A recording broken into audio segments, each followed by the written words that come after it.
Praised be you, my Lord, with all your creatures, especially Sir Brothers.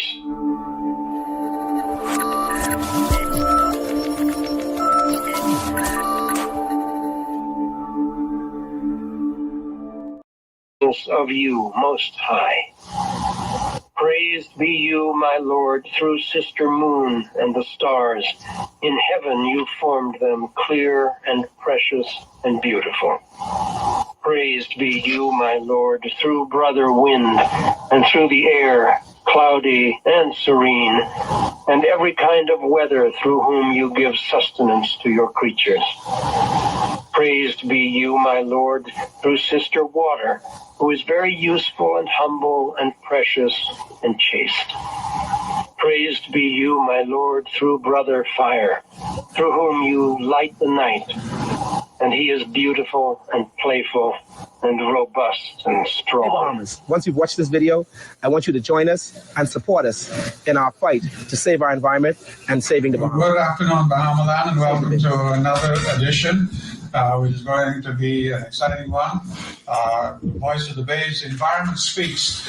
But this afternoon, we're going to extend that Bay Area into the majestic ocean that surrounds the archipelagic nation in among the islands and keys of the Commonwealth of the Bahamas.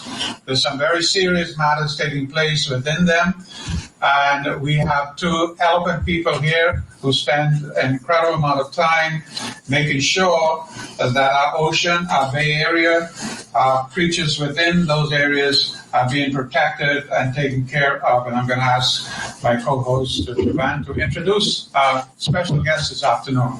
All right, Bahamaland, I'm happy to be here. We're happy to be back with a live show. And again, happy to have these two distinguished gentlemen here in studio with us today for the Environment Speaks on Global 99.5. So today's topic is sharks, not hooks, respect the sanctuary. And we have two Bahamas Marine Guardians right here in the house. If y'all have a drum roll, if I could hear y'all right now, we'll do a drum roll. Our Marine Guardians are none other than Mr. Keith Cooper, who's the proprietor of West End Ecology Tours, and of course Mr. Rudy Soy, who's the proprietor of Blue Green Outdoors. Yeah. Welcome to the show, fellas. It's certainly a pleasure to be here. Good afternoon, everyone. Now, I really like how in the title we call y'all Bahamas Marine Guardians. Yes. But we need to expand that, not just the Marine Guardians, because Mr. Sawyer is on land as well. Oh, yeah. So we call you environmentalists, environmental guardians. So welcome to the show, Guardians. And Mr. Darville is the original Guardian. Of course. Okay, so welcome to the show. What brings you here today? Let's have a chat. Well, let me open up by saying to everyone that out in the west end of the island, we have some very important animals in the ocean, mainly lemon sharks and stingrays that I work with. But the lemon sharks right now are the concern that I have. I wanted to bring it to the attention to our listeners that we have some friends from Florida that come over to the Bahamas during the summer season to vacation. And a lot of times they wind up out at Sandy Key for a little R&R, which is good. You know, everybody deserves a break. But on most occasions, these boaters bring their fishing rods and reels with these incredibly large hooks or lures that will be used to try to entice the sharks to snag their lines so they can feel the thrill of catching a juvenile shark in our shallow waters around Sandy Key. I have witnessed this more than once and have kept my mouth shut most of the time. But on occasion, as we were out there with Mr. Darville and Mr. Sawyer just recently, we noticed how many of those sharks had these massive lures off the side of their mouths or hooks off the side of their jaws, in their jaws, and the leader wire coming out of it as well.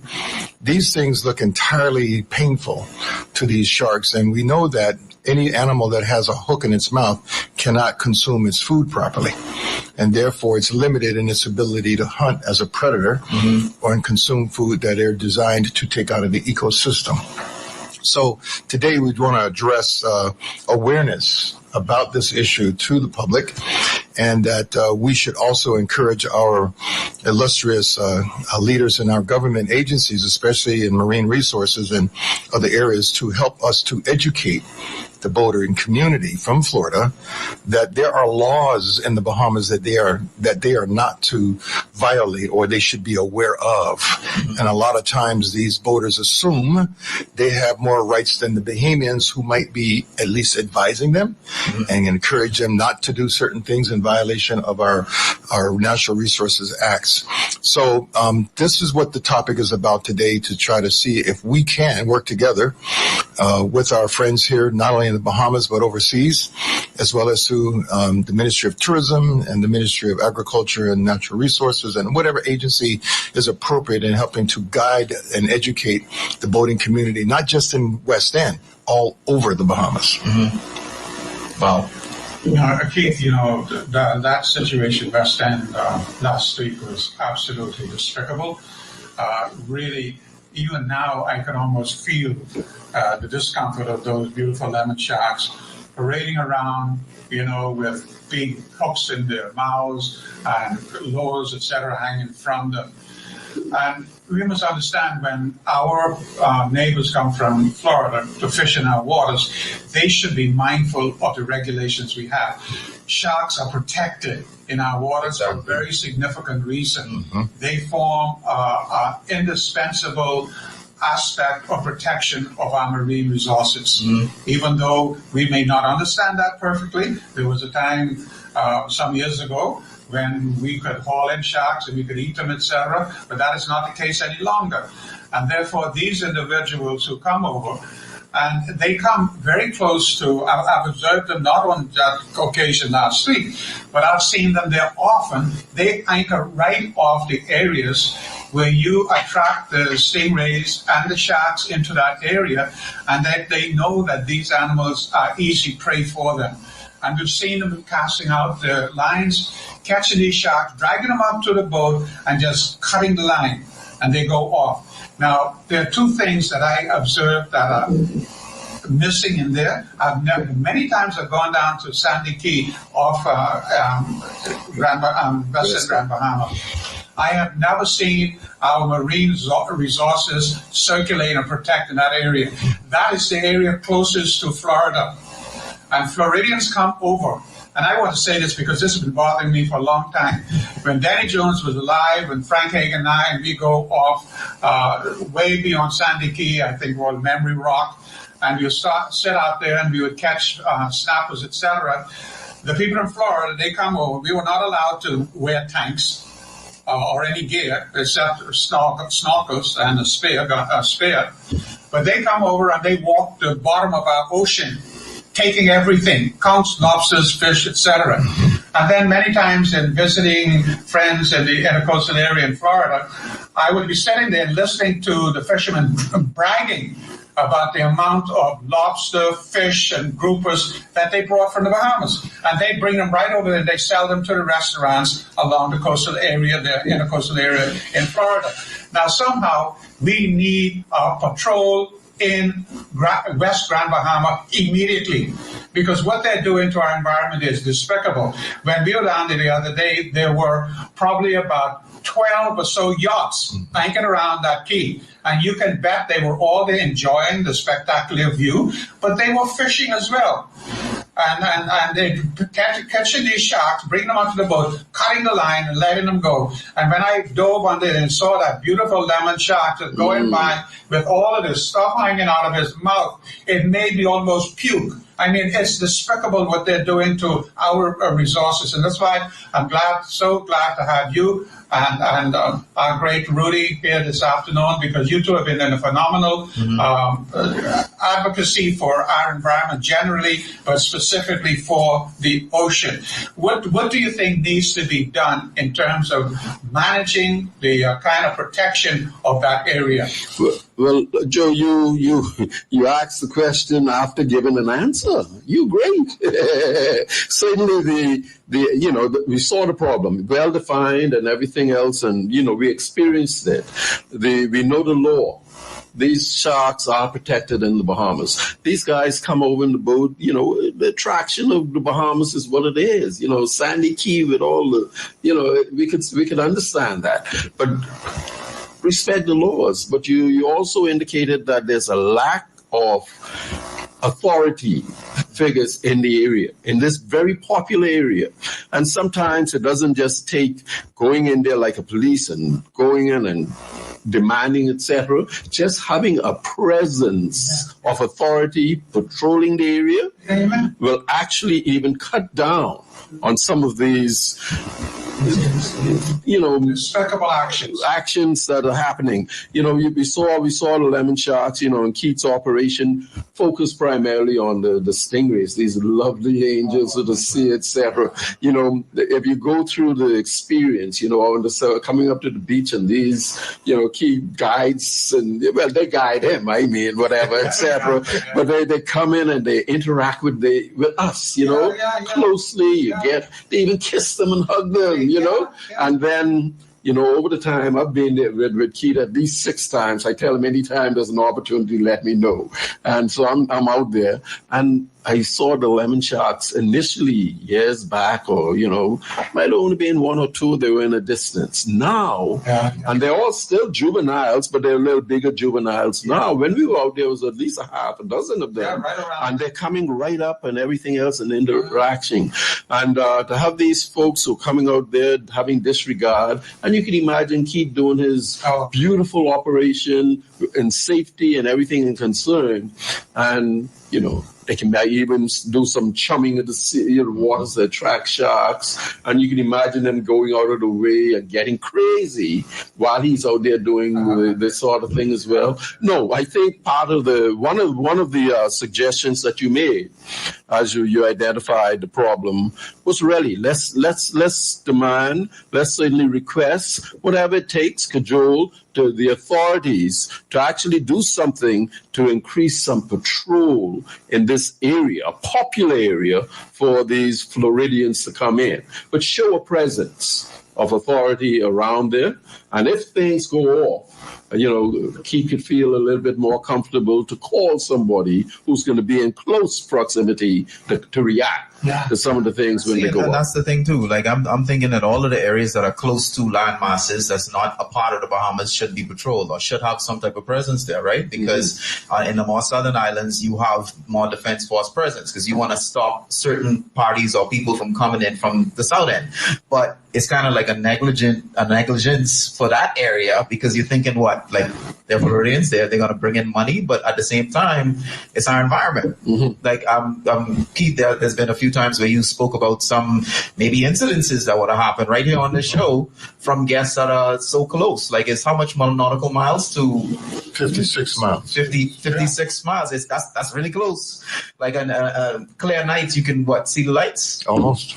Okay, so I mean, just so the public can know, like you've been through situations where you felt your life threatened. So I mean, if you feel like it or feel compelled, could you tell us maybe a situation? Well, this past week when we're out there, even the day after Rudy and Joe was there, another group of families came out there and questioned when I asked them to, give me some space so I could conduct a tour. And the boat did move down about maybe 200 yards or so.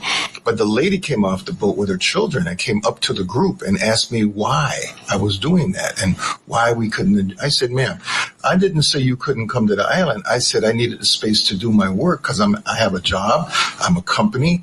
That didn't matter to her. She just wanted to violate my space and not recognize the fact that I was a Bahamian and that I had every right to request her.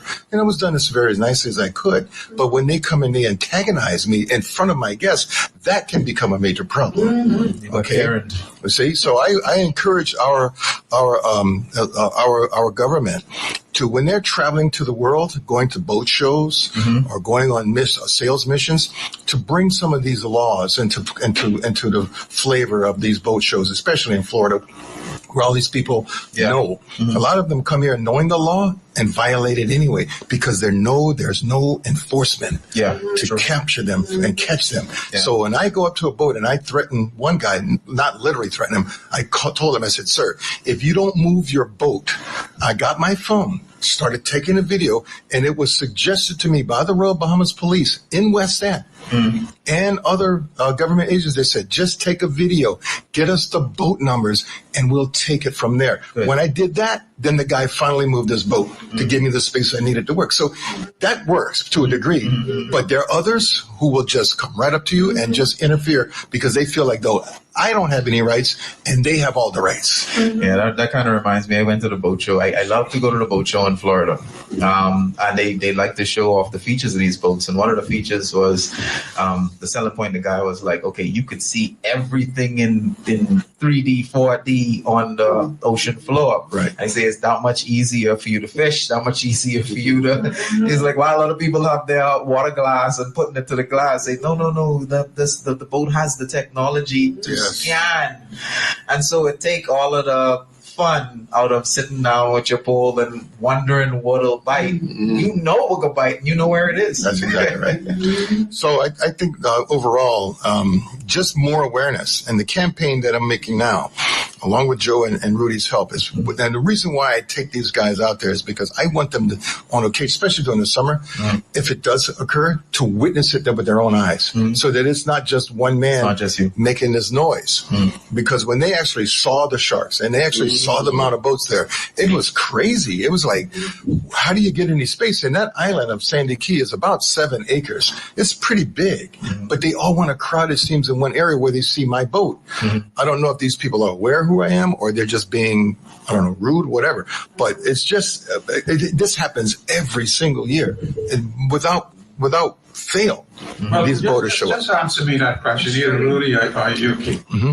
When these boats come over, do they get any clearance from our Marine Department, or they just come over here, anchor in our territory, and do this stuff? Do they have a permit to be here to begin with? Most of them do, because they're at Old Bahama Bay. Yeah. And if I don't see the quarantine flag, and if they're legally in the country, that quarantine flag is removed and replaced with the other flag that says they have permission to enter the Bahamas. However, there are people leaving Old Bahama Bay, going back to Florida, and that's when they take that opportunity to stop there and do their craziness, and then they leave town, and then they go back. And because we have no patrol boat out there, there's no way for us to enforce and catch these people when they come to that island. Have you ever seen a police patrol boat, Marine Resources individual patrolling that area? Never. Not in the 20 years I've been out there. I've never to see a boat anywhere in the vicinity. The voluptuousness of West End, with a multitude of so much diversity in the environment, that is a place that needs to be protected for Bahamians. Absolutely. Come on, police department, come on, Marine department, get your job done and protect our resources, protect what we can take. And, I still go back to Frank Hagan and Denny Jones, who departed. We used to go off around a memory rock off Sandy Key. And just to witness those people just jumping overboard with tanks and walking on the bottom of our ocean, taking everything. And we as natives, we couldn't do that. No. We could not. We respect that because we want these resources to last for perpetuity for our people. Yeah. So somehow I cry negligence on our authorities in this country that you are not. In fact, I don't see any patrol even on the south side of Grand Bahama anymore. I know there's a presence where they park their boats, but I never see them patrolling around here at all. Right. Come on, man, come on. We have a population of people in this country that have to be fed. And the ocean is an area where we have a tremendous amount of resources. Our land is not fertile, and you have to bring in resources to help to grow stuff. But the ocean is there, a majestic abundance that God has given us. We need our authorities to protect our marine resources and not just be on the lookout for people who are bringing drugs into the country in the southern part of the Bahamas. Come on, around Grand Bahama. And this happens too. I've seen it on the west end of New Providence. They do the same thing there too. They come over and they anchor there, even in the ocean, the big tongue of ocean. Yeah. They let the boats float. Drift. Yeah. And come on. Yes, and as bad as it is here, Bimini's even closer, and we know how it happens there in Bimini as well. Oh, they even come with jet skis from Florida to Okay. Bimini. Yeah. Oh, yeah. And they take what they want out of our waters. Yeah. Yes, yes. I mean, it makes me really disgusted rather, yeah. that our marine resources, and we're all happy about preventing cocaine and marijuana, but we got stuff right in our waters that need your attention, my dear government. Get the job done. Yeah, agreed. And especially during the summertime when, you already know the high traffic times. Certain holidays in Bimini, you can't step on that island. Feel like you can sink. So much people on there. And so especially during the high traffic times in the summertime when everybody off and they want to take the boat out and go island sailing and doing all this different stuff, that's the time when you really need you to be active. Like especially during that time. Year round, yes, but especially during high traffic time. Exactly. And that's an important point, because even with limited resources, I'm sure that will come up, right? Yeah. In terms of it all. But we know when the high points are, you don't have to be there intense all the time. But, summertime, holiday time, this is when we could, our authorities need to increase their activities as well. Yeah, And then, there's the whole thing about the closed season for our lobster and grouper. Those, they come and they take our grouper and they take our lobster in and outside of our season. Yeah. Well, I mean, I don't mind sharing with our neighbors, across the waters. But for God's sake, respect our. We have a small population. We have an abundance of ocean. We have enough marine resources in there to carry us through, even if we lose a whole lot of our land. And teach these people from Florida to respect that. Respect our waters and stop walking the bottom of our ocean with your tanks and so forth, taking the grouper, taking the lobster outside and inside of season. And I think there's even when they get permits to come in, we allow them to fish, as you say, but I'm sure there's some limit as to how much they can take per person, etc. But how does it be? It isn't reinforced. Are the people in Florida, when the folks come in, I'm sure they're not checking for us, right? So we have to find a way to. At the end of the day, we still lose, because even if they take it out of our waters and go to Florida, they confiscate it, they ain't gonna send it back. You know what I mean? They ain't gonna send it back. And my thing is, if in your country you have to get a permit, and when you get in dock, you have to weigh, measure, and make sure that you only get the amount that you put in the permit for, why then will you disregard all that in someone else's country and just go like all crazy and just take more than you could use and then and sell it commercial? No, But that ain't getting right. back to the predicament with the sharks, and we've seen it not just in West End, we've seen it here on the south side of Grand Bahama as well, where people have been fishing for sharks and then they just pull them up to the boat, cut the wire, and let the shark go with hooks and trailers in their mouths. And you see that, I mean, it was such a sad situation. See those beautiful lemon sharks crawling around there looking for food, and with this thing in their jaws, and the trailing of this colorful lead and so forth. What can be done with respect to somehow rehabilitating or catching them somehow? And probably, I know someone around here, a lady, she has even attempted, because she teaches deep sea diving, to attract the sharks that can come up, and even attempt to cut those hooks out of the mouth. You're talking about Christina. Yeah. Zanato? Yeah. Oh, she actually takes them out. Yeah, she takes them out. Yeah, we need about people trained like her to be able to do that, because that is such a despicable, painful thing. To see those animals trailing that stuff, looking for food, and I'm sure that is a hindrance to that. One other thing I want to mention before we get into the second half of it is the behavior of these animals. I think it's worthy of noting that stingrays and sharks, most of them have characteristics of a personality. And Christina Zanato was the perfect person to actually prove that when these sharks would come up to her, some she would not even have known well, knew who she was, I guess from a spiritual standpoint. And they would walk, they would come up to her, and she knew they wanted relief to take the hook out of their mouth. And it's been documented in many videos. Plus, she was just on a TV show called My Best Friend is an Animal that was filmed from a group from the UK just on National Geographic. I watched it just a couple of days ago. It blew my mind. That here she was telling her story about how she got to the Bahamas and how she became friends with these sharks and how they became friends with her and how she was able to look after their welfare. This is why it's so important we protect what's ours, because what's owned in the Bahamas is not owned by some guy on a boat registered in Florida. I'm sorry. Even look at our experience last week down there, Keith, when we started to dive swim all around the key. The sharks right there following us, the stingrays following us. I mean, there's that harmony between us, and the animals are very sensitive. They look at the stories that where animals are caught, like even sharks and dolphins with their and whales, where they caught in the bottom with nets and so forth, and a human being goes down and releases them. They know that, and they come back and give congratulations and thanks to the people who free them. That's exactly right. So they're not dumb animals. No, they're not. They're very, very sensitive. And they know if you're going to harm them or not. Exactly. I mean, our people got to learn a whole lot, man.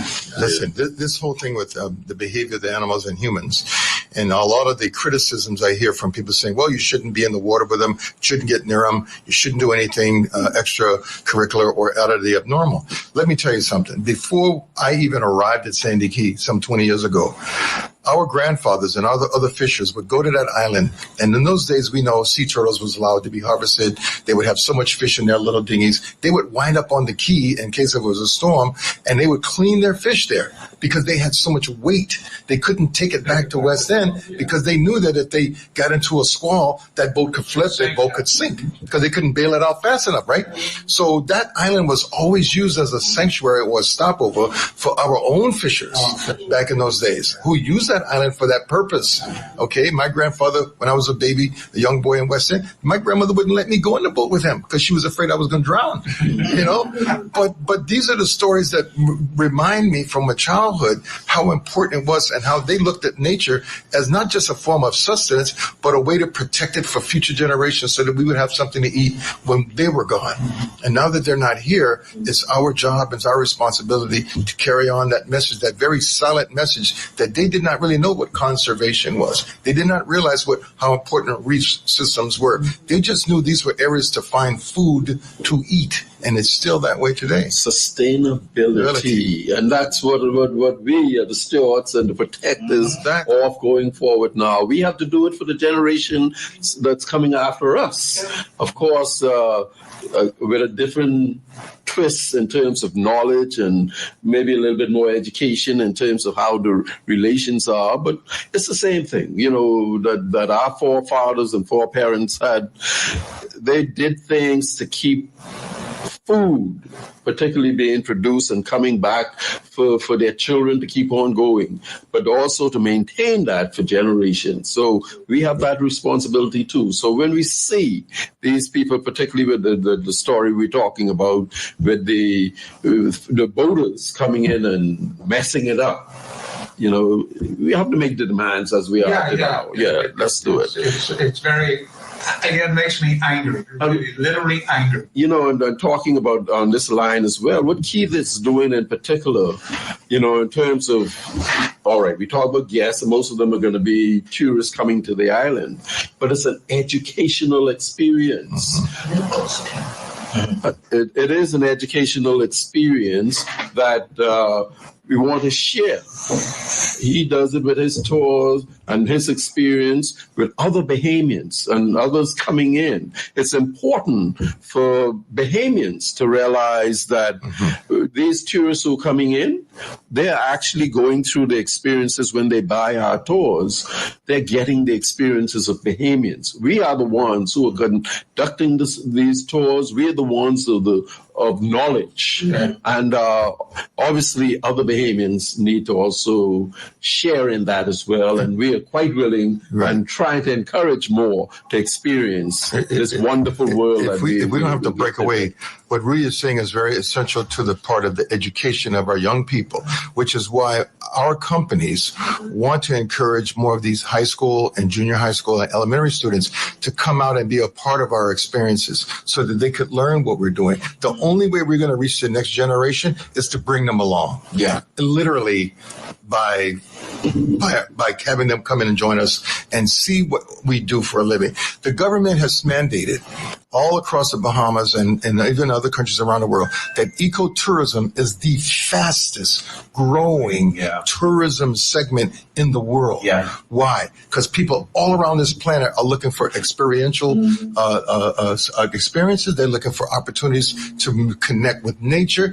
They're looking to learn things. Why do you think this carnival celebration is so key to this island? We have a most beautiful ecosystem, but we don't have enough people to share it with those visitors that are coming. So these conversations that we have on this show is so essential for us to get the message out to people that we're not here to complain about what somebody is doing wrong. We're here to show people how to keep it right. Yeah. Now there's a difference between keeping it right and getting it wrong. Because we need to talk to these people and say, look, you guys got to remember, you are a visitor in our country. And if we tell you breaking the law, you better believe we're right because we know our law. Yeah. And if you don't think you don't want to obey our law, then if you're going to have to suffer the consequences one of these days. Keith, that connectivity that you have with the stingrays or the sharks and with any marine animal around that Cape West End, Sandy Key. But you had an experience with a bird, with that special winged animal. Tell us about that, please. Because I was just in awe looking at that experience that you had. Go to Western Ecology Tours Facebook page. You'll see the video that I just put up today of this amazing encounter yesterday with guests from here on the island, and there are actually two teachers from LIS, and their family was on the boat. And as soon as we approached the area where I docked the boat and tied it down, there was this beautiful cormorant perched on one of the dead trees that was on the shoreline, and just sitting there totally still. And I couldn't believe as I got the boat closer to this animal, it didn't fly away. And cormorants, if y'all know, are very skittish birds. They, as soon as you get a boat or make noise, they're flying off. This bird just sat there in total calm. And I looked at its throat, and I could see there was a very pronounced lump in it. And I assumed, without any knowledge of it, that there was a fish stuck in that throat. And the bird was not choking. It wasn't in distress, but it looked like it couldn't do anything. So therefore, it became very, very, it stayed calm. And it was just very, help me kind of look, but without doing anything. And as I got close enough, I was able to get a towel and wrap its wings around it and pick it up and examine it closer on the bow of my boat. And let me tell you, that was the most interesting moment that I could ever encounter with a bird that I've ever done in my life. And these things in these moments make you appreciate what God created for us to enjoy. And these moments where animals allow humans to connect with them and touch them, that's when you realize that we are all interconnected, even the animals that don't speak to us in words, and the human beings who want to protect them and make sure that they're around for other generations. I think you're St. Francis. Maybe reincarnated. When I saw your interaction with that bird and you holding it in your hand so gently, so lovingly, and then caressing it and probably helping it to swallow something that must have been stuck in the throat. Right. And then placing the bird back where it was, and the bird flies away. Back in the realms above, you see? That's why we have this prayer every time we have our show. Because he had connectivity to all of the animals. Absolutely. The stingrays come to you, the shark come to you, the birds come to you. It's expanded. Yes, great stuff. It truly is a remarkable experience because I think we all have the capability of connecting with nature. Some of us are born fearful. We have phobias. Others are just not afraid. They're just like, oh, I love nature. And those people who bring that spirit with them, the animals, believe me when I tell you, they pick up on it. Because I had this lady from LIS, the teacher. She was from Nevada. She's here on assignment, I guess. And she said to me, I'm afraid. She said, I don't know what to. You could see it in her eyes that she had fear. But because I take such care and calmness to speak to the guests about what they're about to do, helps them to lower their fear factor and increase their appreciation of. And that's something that's not easy to do when you have someone standing in front of you who you know is deathly afraid of sharks or any of those animals. And not only sharks, Keith. I mean, how much phobias you've actually cured through this. Exactly. Particularly with the stingrays, what happened with Urban, that he got killed with this stingray in the boat and everybody's going crazy. Right. What Jaws did for the sharks, etc. But you get people out there and Joe and my grandson's 16 years old, sitting down there and able to caress the tail of the stingray. Right.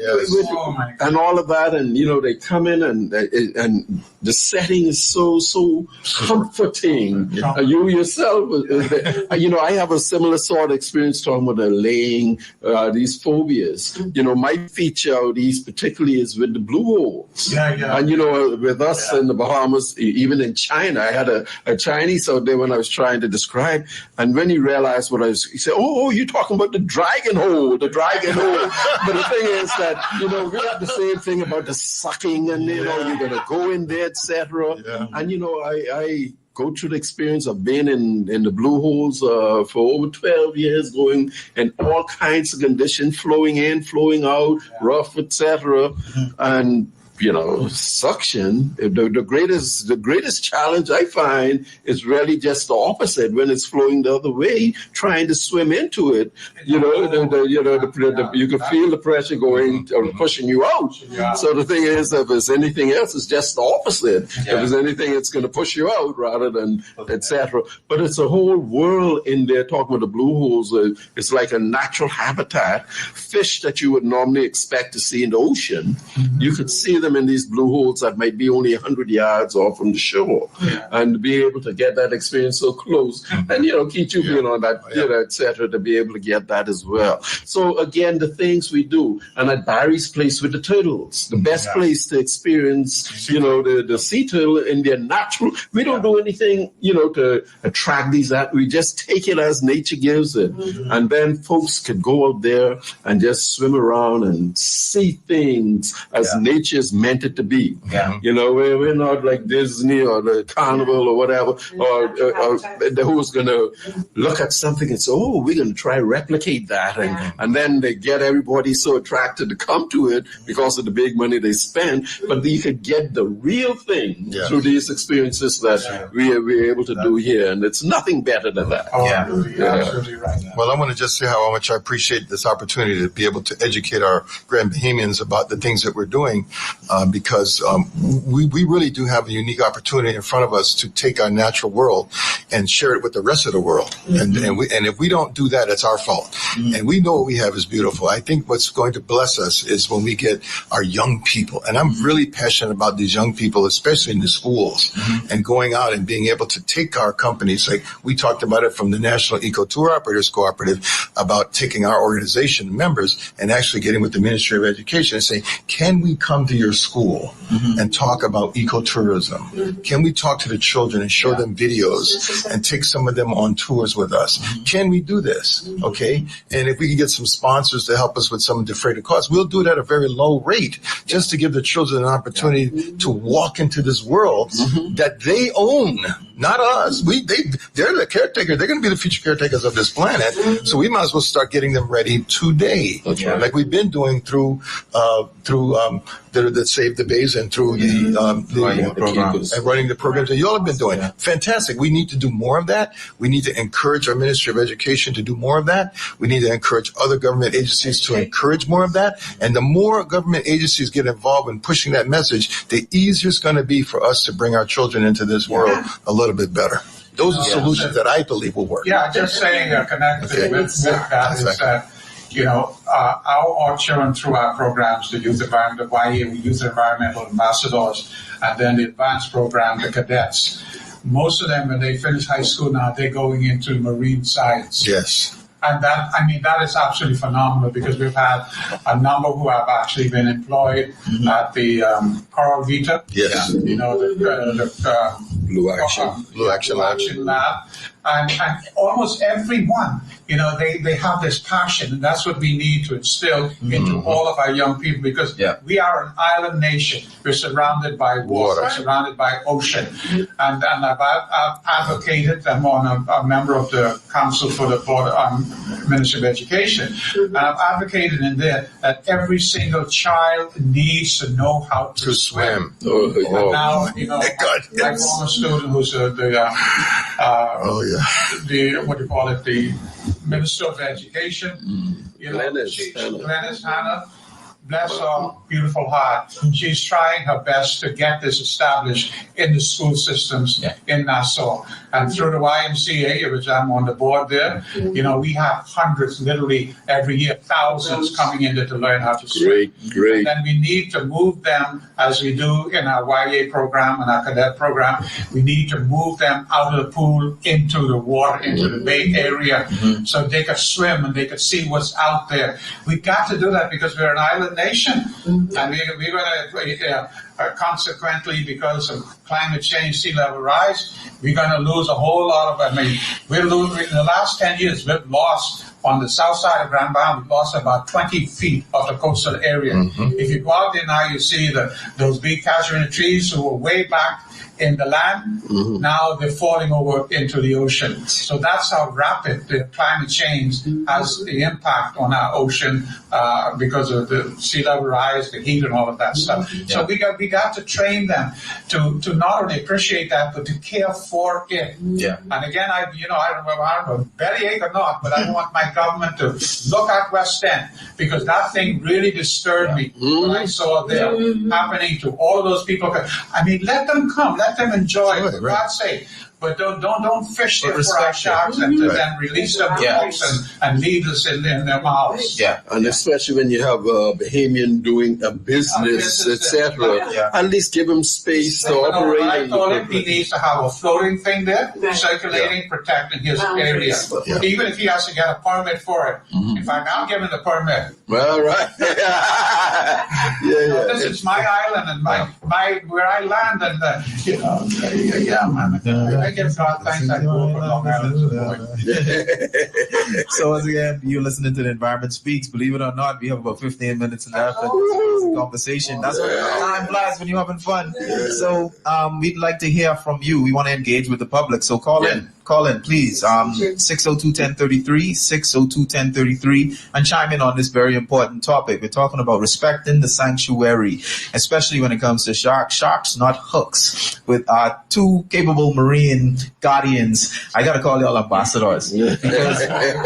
Because really, when you think about it, like we train ambassadors, like you are the ambassadors for Bahamians and anyone to engage with life in the waters, life on land. Like that's not human. You know what I mean? So we got stingrays, we got sharks, we got birds, and people don't really respect those species or what they have to say. They fear them.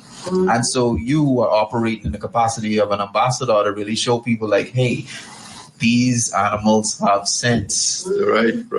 Just like you. They have feelings just like you. They have ecologies and communities just like you. That's right. And if you mess it up, you kind of like taking a very important part of this equation out. So then where does that leave you? rely on each other. Absolutely. So if you mess up their communities, you mess up your food system. That's exactly You know right. what I mean? So it's very important for us to realize that. But it's something very important that you kind of touched on, Mr. Darville. When we first started the radio show, we've been preaching this, we've been talking about it, we've been expanding on it, and the prayer is one of the things that's pivotal. Stewardship. Like environmental stewardship, just stewardship. Could you just emphasize that word and say how important that is for us to be good stewards, not just to each other, but to the environment what we rely on heavily? Well, the stewardship really involves this whole appreciation of the whole what God has given us. And I always like to go back to the thing about the Garden of Eden. When I would ask young people, where is the Garden of Eden? And they give all sorts of countries in the Middle East, etc. And then finally, when I was doing a program for some 7th grade students in Nassau with that Reverend C.B. Moss asked me to come and talk to the young people about. I asked them the same question: where is the Garden of Eden? And even way back in the Garden, the Old Testament, there was this symbolic protection and guardian that we had to care for, stewardship of it. And they put all their places. Finally, a 7-year-old girl said, I know where the Garden of Eden is. It's right here. I said, well, listen, my heart just swelled almost came out of my chest. And that's the stewardship that we're trying to teach our young people. And we really need that. But I go back to St. Francis, sometime when I was in Europe doing a workshop, and some very spiritual person told me that they said, this possibility that the human race would disappear off the planet if we didn't care for it. But they said that in some of the animals, God has placed the DNA that from them, the human race can regenerate itself. Well, I said, so I mean, you look at the whales and the dolphins; they have that affinity. I remember one time. I got the story. I remember my son saw when he was small. I took him out on the beach to swim in the morning time, and we were out there swimming, and all of a sudden I saw this fin. I said, oh my God, it's a shark. So Saul was here, and I went between him and where I saw that fin just to attack him. And then when we both had our goggles in, and then I looked down into the water, and here were these 2 dolphins. Oh, my favorite animal. And simultaneously, they turned their head and looked at me and Saul. My God, I almost melted in that water. I mean, that was one spiritual experience that I could never, ever forget. He'll never forget it. He'll never forget that. What I thought he was going to be eaten by a shark. Let me get between him and those fins that I saw. And that beautiful So let them eat me. Just turned their heads like that. Wow, what an experience. But again, to piggyback on what you were saying, wait, before I say that, remember, call in if you want to chime in on this conversation, 602-1033, 602-1033. It kind of reminds me of this conversation of what we do with our youth environmental ambassadors. And the name is so apt, it's so accurate. Like, we want them to be ambassadors. We want to get them passionate about the environment so that then they can go on whatever direction they go in. They just be mindful of the environment. It'll be a bonus if you choose the blue economy and want to, go learn about it and, go with Keith or go with Mr. Sawyer to go check on the environment. And they sometimes come back to us talking about how their time with us or what they're doing now. We need to just, like you say, try and get into the schools as much as you could to share that passion. The projects that you have that you want to launch and to get out to teach, like, they need to get out, because even if it don't want to hit 30,000, if it just hit, a certain amount, those ones will then turn around and, stick a spark with someone. And that's why it's very important to teach environmental leadership as well, because without leaders who can fight for the environment, who go push the cause, right. who gonna be able to be all right. Like we need some of y'all to go into marine protection so that you could work for the enforcement agencies. So you could now you know what it is. Now you could push the button to put some buttons on that, man. And I'm sure you've seen it, and I know Joe has related as well, of students who've gone through and been exposed, and they've gone through, and some will decide to go into further education and become professionals, and they come back as well. Yeah. But the thing is, you see them, knowledge or lack of knowledge really sort of fuels a lot of the fears. So once you expose these young people to it, who are fearless just by nature, but before they get to know all those crazy little things to throw them off, but to see how they fall in love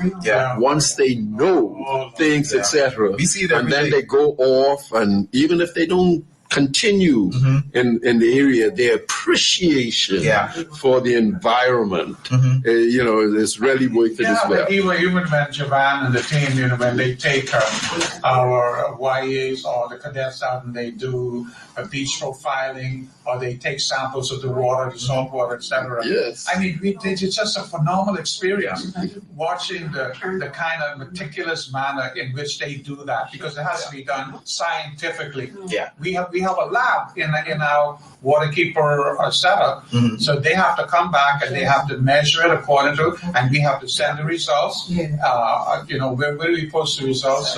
So we sometimes post our results.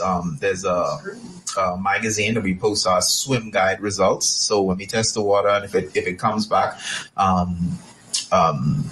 positive or whatever for a contaminant, we alert the necessary authorities, but then we also post the results. So anyone using that beach can see, all right, this beach passed this test. You know what I mean? It's safe. It's safe to swim. And even, what was the scientific name for the wells? Well, what's that name? There's whatever the wells on land and so forth, where people still the take aquifers.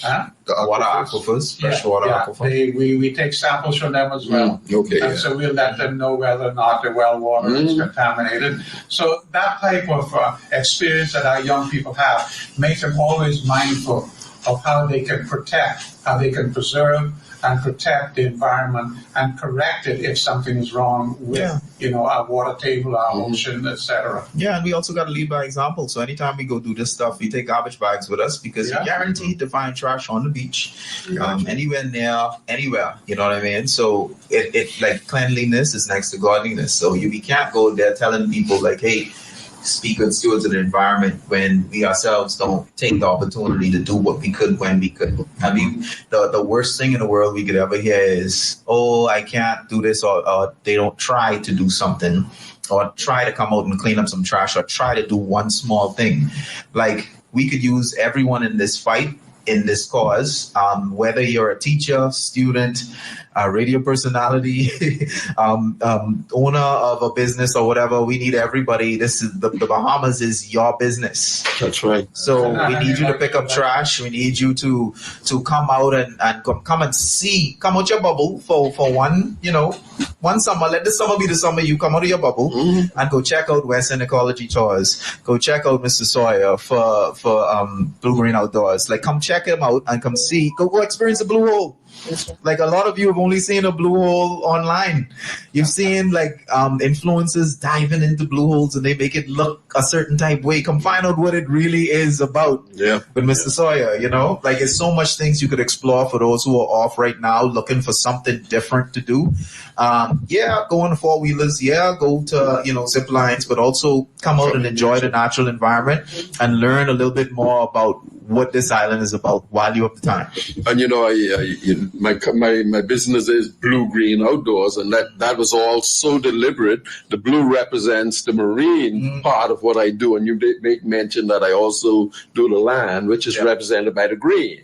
And that's where the blue and the green, and my land-based tours are mostly birding tours, and it's amazing. Us growing up, every little bird we saw was a chimney. But of course, you come around, or you see a long-necked bird or a dog bird, that's a garland or something. But again, everybody know the trasher, out there, etc. That's I don't.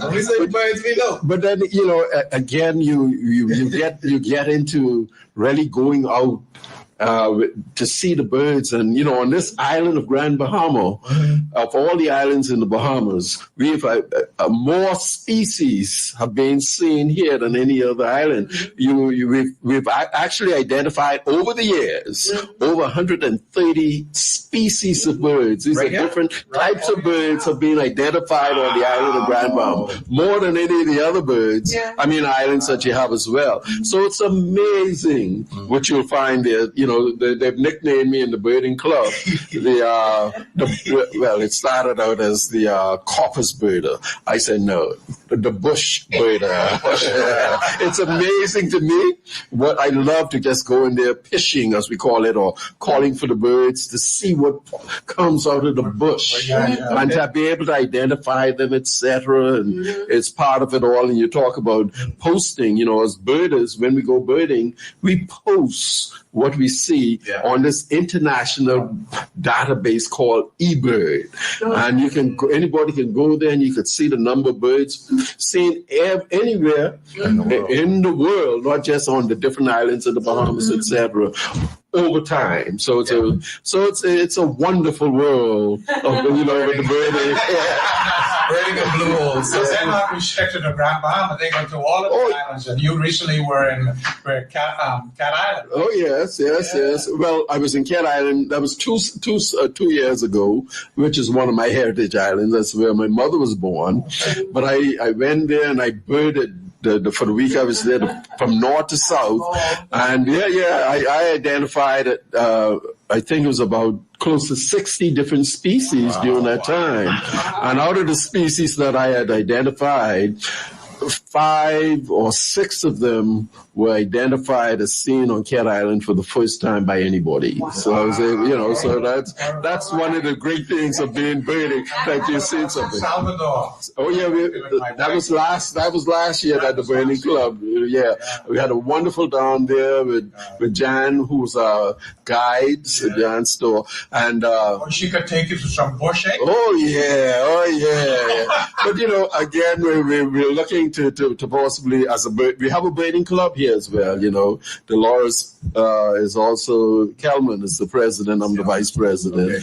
And we're planning another off-island trip. We tried to do that. I think the next one is going to be Exuma. So we've been to Andres. You've been to Inaugural already, eh? Well, I missed that trip, but the birding club has been there. Now, although we may have more identified species over time, places like Inaugural, whereas we might find 5 birds or 20 birds, when you go to Inaugural, you see like the flamingo by the thousands, the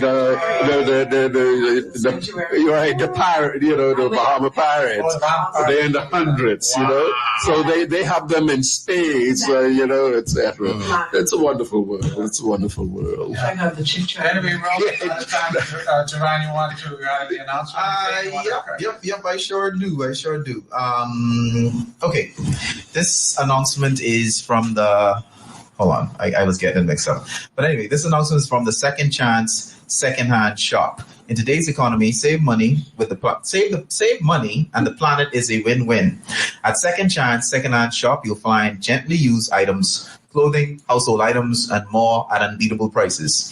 Shopping secondhand means less waste, fewer resources used, and a lighter footprint. Stretch your budget while going green. Swing by the Second Chance Secondhand Shop today at the Old Pub on the Mall, open Wednesday through Friday, 11 to 3, and Saturdays, 10 to 2. Second Chance, eco-friendly savings start here. I want to say something about Second Chance. And we mentioned Christina Zanato, the shark lady, and she does all of that. Her and Kevin, who's the videographer with her, and are actually doing these underwater videos in the cave systems that's underneath there. And they're doing a wonderful job. And she's using clothing that she's getting from Second Chance. It's amazing. That's a plug. That's our store for helping the Grand Bahama Human Rights with our animals. Yes. So come and support us. You're right opposite. Old pub. We got the opposite the bazaar, the old pub. the old pub. Across from the bazaar. Rightfully Circles. Opposite. Great. So I also want in the last minute to again give a big shout out to our guests, man. They came through, they showed out. I want y'all to say for those Get ready to